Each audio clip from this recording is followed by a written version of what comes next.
நண்பர்களே, விவேகம் வேப்ளேஸிலிருந்து டாக்டர் ஆனந்தராஜ்.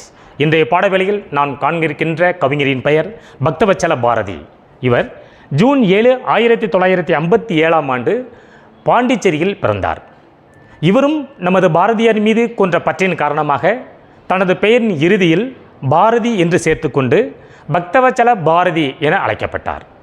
இவர் பாண்டிச்சேரியில் மொழியியல் பண்பாட்டு ஆராய்ச்சி நிறுவனத்தில் மானுடவியல் துறையில் விரிவுரையாளராக பணியாற்றினார். இவர் தமிழுக்கு என்ன தொண்டு செய்தார் என்று பார்ப்போமா?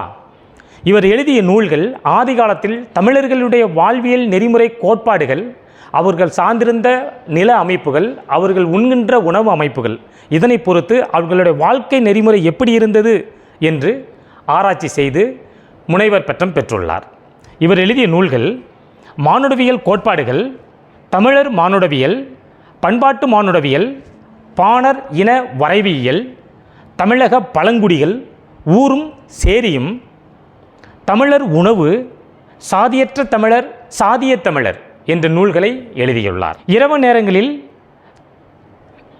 நல்ல காலம் பிறக்கிறது, நல்ல காலம் பிறக்கிறது என்று குறி சொல்ல வரும் ஜாம கோடாங்கிகள் என்று அழைக்கப்பட்ட குடுகுடுப்பைக்காரர்களை பற்றி ஆராய்ச்சி செய்து முனைவு பட்டம் பெற்றுள்ளார்.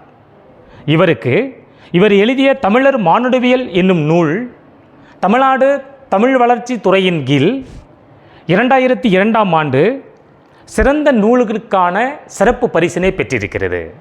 நன்றி நண்பர்களே. வரும் வேளையில் வேறொரு தமிழறிஞரை பற்றி காண்போம்.